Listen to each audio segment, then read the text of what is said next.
आज मेरे mummy papa बाहर गए हुए थे और घर पर मैं और मेरी नौकरानी थी। बड़े दिनों से मैं इस तरह के मौके की तलाश कर रहा था और आज इतने दिनों बाद जाकर मौका मिला था। आज मैं अपने दिल की सारी ख्वाहिशें अपनी नौकरानी के साथ पूरा करना चाहता था। वैसे मैं एक 21 साल का खूबसूरत नौजवान हूँ और अभी तक मेरी शादी नहीं हुई है तथा मेरी नौकरानी शादीशुदा है और वो अपने पति से संतुष्ट नहीं है, जिस कारण उसका झुकाव मेरी ओर हो गया था। शाम को नौकरानी ने मेरे लिए खाना बनाया और खाना खाने के बाद हमारे घर में लाइट चली गई। लाइट जाने की वजह से मैं छत पर सोने के लिए चला गया और साथ में मेरी नौकरानी भी मेरे साथ छत पर सोने के लिए चली आई। हम दोनों एक ही छत पर सो रहे थे। तभी रात के 11 बजे मैं उसके पास गया और हर बार की तरह इस बार भी आप लोगों से बस मैं यही कहना चाहती हूँ, अगर अभी तक आप लोगों ने चैनल को सब्सक्राइब नहीं किया है तो प्लीज जरूर से जरूर चैनल को सब्सक्राइब कर दीजिए। साथ में बेल नोटिफिकेशन को ऑल पर दबाकर सेट कर दीजिए, जिससे आने वाली हर न्यू वीडियो की नोटिफिकेशन सबसे पहले आपके पास पहुंचे। और प्लीज वीडियो को लाइक करना मत भूलिएगा। मुझे पता है आप लोग वीडियो तो देखते हो पर वीडियो को लाइक करने में कंजूसी करते हो, तो प्लीज दबाकर वीडियो को लाइक किया करो, कंजूसी मत किया करो। धन्यवाद जी। मेरा नाम समीर है और मैं यूपी के एक छोटे से शहर में रहता हूँ। मैंने यहीं पर हाई स्कूल अच्छे नंबरों से पास की और आगे की पढ़ाई के लिए मेरे घर वालों ने मेरा एडमिशन एक बड़े शहर के एक बहुत बड़े स्कूल में करा दिया। मैं वहीं पर रहकर अपनी पढ़ाई करने लगा तथा मैंने वहां से इंटर पास की। मेरे इंटर के एग्जाम के बाद गर्मियों की छुट्टी शुरू हुई तो मैं घर जाने की तैयारी करने लगा। वहां से मेरे घर की दूरी करीबन 300 से 400 किलोमीटर के आसपास थी। अभी मैं घर वापस जाने की तैयारी में लगा ही था कि घर से पापा का फोन आ गया और पापा कहने लगे, बेटा तुम मत आना, हम ही तुम्हारे पास आ रहे हैं। दरअसल उन्हें यहाँ एक रिलेटिव के एक प्रोग्राम अटेंड करना था, जिस कारण पापा यहाँ आ रहे थे। पापा ने कहा, हम तुम्हें अपने साथ ही कार से ले आएंगे, फिर दोपहर में प्रोग्राम अटेंड करके वापस तुम्हें लेकर चले आएंगे। मैंने पापा को हाँ कह दी थी। उस समय हमारे पास अपनी कार नहीं हुआ करती थी, तो पापा किराए की कार लाए थे। पापा ने रिलेटिव के प्रोग्राम अटेंड किया और जैसे ही वहां से आने लगे तो रिलेटिव ने उन्हें आने से रोक लिया। तो पापा मुझसे बोले, बेटा कार खाली वापस जाएगी, तुम ऐसा करो ड्राइवर के साथ तुम घर को चले जाओ, हम 2 से 3 दिन में आ जाएंगे। मैं बोला, मुझे घर पर खाना कौन देगा? तो उन्होंने बोला, शांति नौकरानी घर पर ही है, वो तुम्हें खाना दे देगी। उनका कहना मानकर मैं घर वापस आ गया। घर पर मैंने पहली बार शांति नौकरानी को देखा था। उसकी उम्र करीब 24 से 25 साल की होगी और वो शादीशुदा थी। जैसे ही मैं कार से उतरा वो मुस्कुराकर बोली, नमस्ते भैया। मैंने हल्की मुस्कान के साथ जवाब दिया और कार की डिक्की खोलने लगा। मेरी नौकरानी बेहद खूबसूरत और लाजवाब हुस्न की मालकिन थी। उसका फिगर साइज 34, 36, 38 का था। मैं उसे देखते हुए कार की डिग्गी खोलने लगा। कार की डिग्गी के अंदर मेरे बैग और कुछ सामान रखे थे, जिन्हें निकालने लग गया। तभी शांति मेरे पास आकर बोली, आप अंदर चलिए, मैं सारा सामान लेकर आती हूँ। इतना कहकर वो बैग उठाने के लिए झुकी। कुछ बैग भारी थे जिन्हें उठाने में उसे तकलीफ हो रही थी। मैं ये देखकर थोड़ा असहज हो गया। मैंने कहा, रहने दो, मैं खुद उठा लूंगा। मैंने ये कहते हुए एक बैग उसके हाथ से लेने की कोशिश करने लगा, लेकिन उसने जल्दी से हाथ पीछे खींचते हुए कहा, नहीं भैया रहने दीजिए, मैं ले आऊंगी, आप अंदर चलिए। मगर मुझे ये ठीक नहीं लगा कि वो अकेले इतना भारी सामान उठाए, इसलिए मैंने हल्का सा मुस्कुराते हुए कहा, अच्छा तो मैं क्या खड़ा खड़ा बस तुम्हें देखता रहूं। मेरे इतना कहते ही उसने एक बैग मुझे दिया और वो हंसने लगी। शायद उसे मेरा ये कहना अच्छा लगा कि मैं उसकी मदद करना चाहता था। घर के अंदर पहुंचते ही हमने सामान एक कमरे में रख दिया। जैसे ही मैंने बैग जमीन पर रखा, मैंने देखा कि शांति मुझे कुछ अलग सी नजरों से देख रही थी। ऐसा लग रहा था जैसे उसे मेरे इस व्यवहार से अपनापन सा महसूस हो रहा हो। मैंने हल्के अंदाज में पूछा, तुम्हारा नाम क्या है? वो थोड़ा संकोच में पड़ गई, फिर हल्की मुस्कान के साथ बोली, शांति। मुझे ये नाम सुनकर अच्छा लगा। मैंने हंसते हुए कहा, बहुत प्यारा नाम है तुम्हारा। उसने थोड़ा शर्मा कर सिर झुका लिया। शायद उसने पहली बार घर के किसी सदस्य से इतनी बात की थी। मैं भी पहली बार उसे ठीक से देख और समझ पा रहा था। घर में अब मैं और शांति ही थे। वॉचमैन बाहर गया हुआ था। शांति ने हल्की मुस्कान के साथ कहा, भैया आप मुंह हाथ धोकर फ्रेश हो जाइए, तब तक मैं आपके लिए खाना लगा देती हूँ। मैंने सिर हिलाया और कमरे में जाकर हाथ मुंह धोने लग गया। मैंने ठंडे पानी के छींटे मारकर सफर की थकान को कुछ कम करने लगा। जब मैं बाहर आया तो मैंने देखा कि डाइनिंग टेबल पर खाना पहले से ही लगा हुआ था। शांति टेबल के पास खड़ी थी, मानो जैसे वो मेरा इंतजार कर रही हो। मैं कुर्सी खींचकर बैठ गया। सामने गरम गरम पूड़ी, सब्जी, चने की दाल और चावल रखे थे। घर के खाने की खुशबू ने मेरी भूख और बढ़ा दी। मैंने पहला निवाला लिया और जैसे ही मुंह में डाला एक अजीब सी तृप्ति महसूस हुई। मैंने नजर उठाई तो देखा कि शांति वहीं पास में खड़ी खड़ी मुझे खाते हुए देख रही थी। तुम बैठ क्यों नहीं जाती? मैंने कहा। शांति से कहा तो हल्का मुस्कुराई और बोली, नहीं भैया, आप खाइए, कोई चीज कम लगे तो बता दीजिए, मैं ले आऊंगी। मैंने कुछ नहीं कहा, बस खाना खाता रहा। वो वहीं खड़ी रही, कभी रोटियां गिनती तो कभी पानी का गिलास आगे सरका देती। ऐसा लग रहा था जैसे वो चाहती थी कि मुझे किसी चीज की कमी ना महसूस हो। खाना खत्म करने के बाद मैं उठने लगा तो उसने तुरंत प्लेट उठाकर ले जाने के लिए हाथ बढ़ाया। रहने दो, मैं खुद रख देता हूँ, मैंने कहा तो वो हल्का हंसते हुए बोली, अरे नहीं भैया, आप आराम कीजिए, मैं कर लूंगी। मुझे उसकी ये लगन अच्छी लगी थी। थोड़ी देर बाद मैं कमरे में चला गया। मैंने अंदर जाकर देखा तो शांति ने पहले ही बिस्तर ठीक कर दिया था। तकिया, चादर, सब कुछ एकदम साफ सुथरा था। ये देखकर मैं थोड़ा चौंका और मन ही मन उसकी मेहनत को सराहने लगा। थकान काफी थी, इसलिए लेटते ही नींद आ गई। फिर जब आंख खुली तो हल्का अंधेरा हो चुका था। खिड़की से बाहर देखा तो आसमान में हल्की सी लालिमा दिखाई दे रही थी। तभी शांति दरवाजे पर आई। भैया उठ जाओ, शाम हो गई है। मैंने अंगड़ाई ली और उठकर बैठ गया। कुछ ज्यादा ही सो गया था, मैंने मजाक में कहा तो वो हंसने लगी। आप बहुत थके हुए थे, इसलिए मैंने आपको जगाया नहीं। फिर मैंने सोचा कि थोड़ा बाहर टहल आता हूँ। मैंने शांति से कहा, चलो बाहर घूमने चलते हैं। वो पहले तो थोड़ा हिचकिचाई, फिर बोली, ठीक है भैया। फिर हम दोनों बाहर घूमने के लिए निकल पड़े। उस वक्त गली में हल्की हलचल भी थी। सड़क के किनारे खड़े पेड़ हल्की हवा में झूम रहे थे। मैं और शांति साथ साथ चलते हुए इधर उधर की बातें करने लगे। तुम कितने सालों से यहाँ काम कर रही हो? मैंने पूछा। 2 साल हो गए भैया, उसने कहा। तुम्हारे घर में कौन कौन है? वो बोली, बस पति हैं, बच्चे नहीं हुए हैं अभी तक। कुछ देर हम दोनों चुप रहे, फिर वो खुद ही बोली, घर से दूर रहना मुश्किल होता होगा ना भैया? मैंने गहरी सांस ली और कहा, हाँ होता तो है, लेकिन अब आदत हो गई है। फिर शांति बोली, वहां दोस्त भी बने होंगे आपके? मैंने कहा, हाँ बहुत बने हैं। तो फिर उसने पूछा, आपके दोस्त लड़के होते हैं या लड़कियां भी? मैंने कहा, क्या मतलब इसका? तो बोली, आजकल के लड़के लड़कियों से भी तो दोस्ती करते हैं, जिन्हें गर्लफ्रेंड कहते हैं। क्या आपकी कोई ऐसी दोस्ती नहीं थी? मैंने कहा, नहीं। फिर हम चलते रहे। आसमान धीरे धीरे गहरा नीला होता गया। थोड़ी देर बाद हम घर लौट आए। अब रात हो चुकी थी। घर लौटने के बाद मैं हॉल में बैठकर टीवी देखने लगा। तभी शांति रसोई से बाहर आई और बोली, भैया रात के खाने में क्या खाएंगे?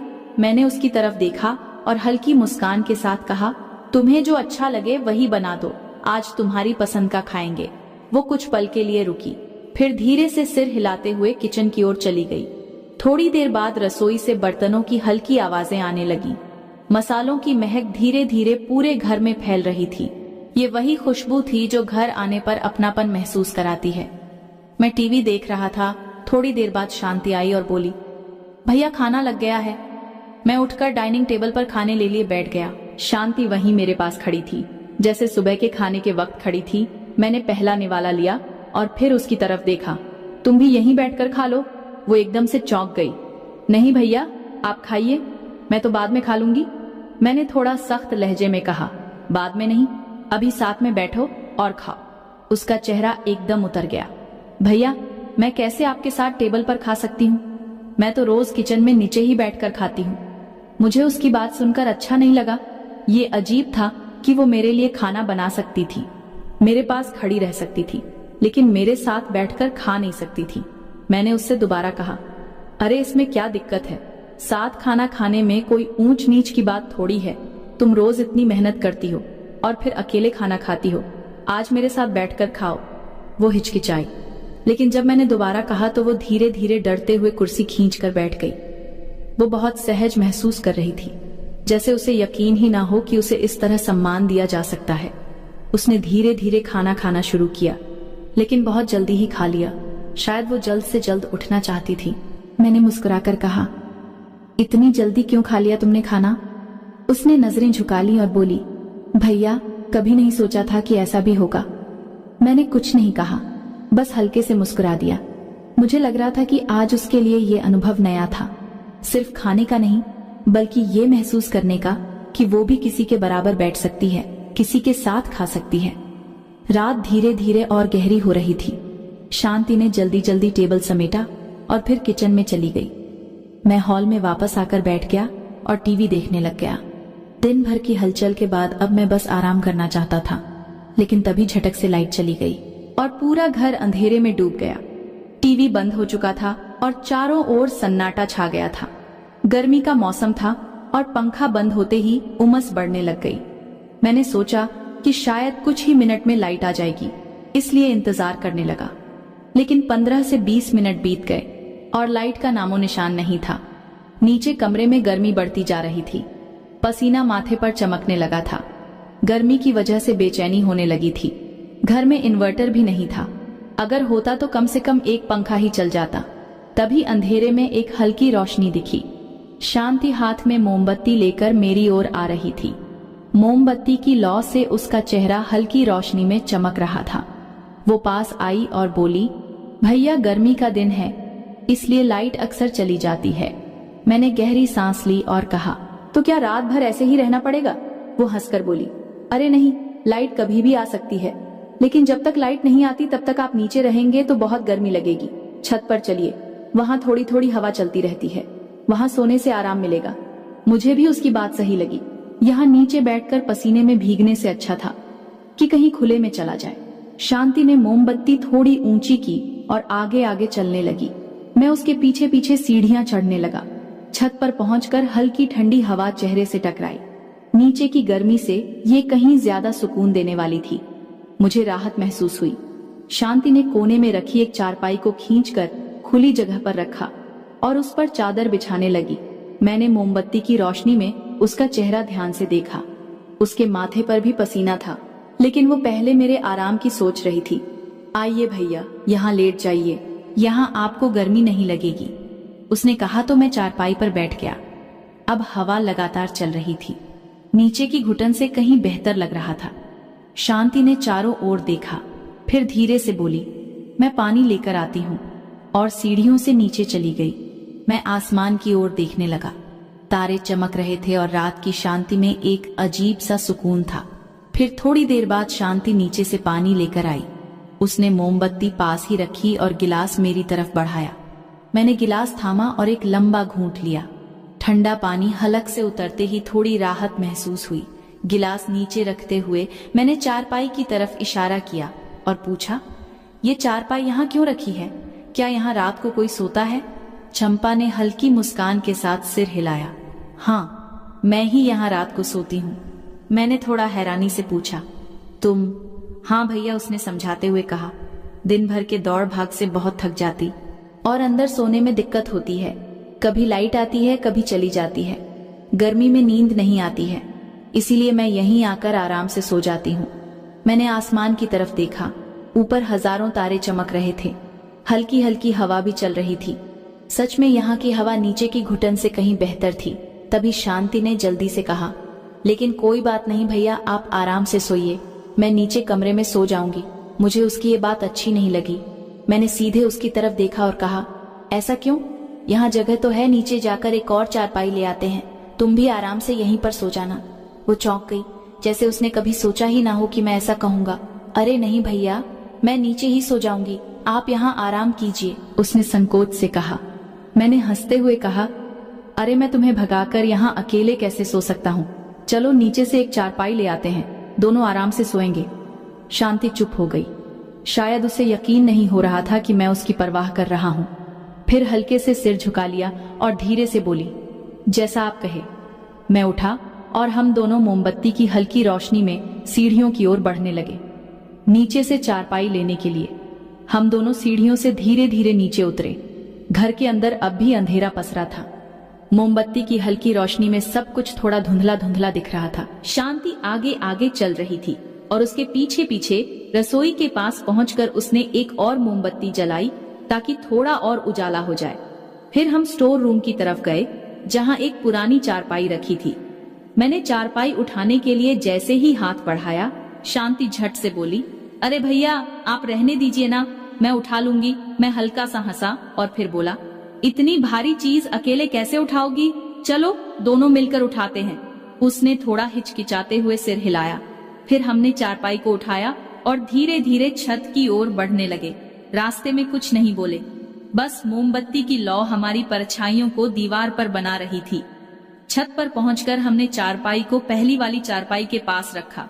उस वक्त हल्की हल्की ठंडी हवा चल रही थी, जिससे गर्मी का एहसास थोड़ा कम हो गया था। मैंने देखा कि शांति अब भी झिझक रही थी, शायद इस बात से कि वो मेरे साथ एक ही छत पे खुले आसमान के नीचे सोने वाली थी। मैंने सहज होकर कहा, अब आराम से सो जाओ, पूरे दिन काम करती हो, थक जाती होगी। वो हल्की मुस्कान के साथ बोली, जी भैया। फिर उसने अपनी चारपाई पर एक पुरानी चादर बिछाई और धीरे से बैठ गई। मैं भी अपनी चारपाई पर लेट गया था। अब बस आसमान था और ठंडी हवा थी, साथ ही चारों ओर दूर दूर तक शांति थी। दूर कहीं से किसी झींगुर की हल्की सी आवाज आ रही थी। कुछ देर बाद शांति की आवाज आई, भैया आपको ज्यादा गर्मी तो नहीं लग रही है? मैंने मुस्कुराकर कहा, नहीं, यहाँ तो नीचे से कहीं ज्यादा अच्छा लग रहा है। वो चुप हो गई। शायद वो ये सोच रही थी कि मैंने जो कहा वो सच था या सिर्फ उसे अच्छा महसूस कराने के लिए मैं ऐसे ही बोल रहा था। खैर, कुछ ही देर में थकान ने अपना असर दिखाना शुरू कर दिया और आंखें धीरे धीरे बोझिल होने लगी थीं। आखिरी बार मैंने आसमान में टिमटिमाते तारों को देखा और फिर धीरे धीरे नींद की आगोश में चला गया। फिर करीब 2 बजे अचानक मेरी नींद खुल गई। गर्मी का मौसम था और मुझे बचपन से ही रात में पानी पीने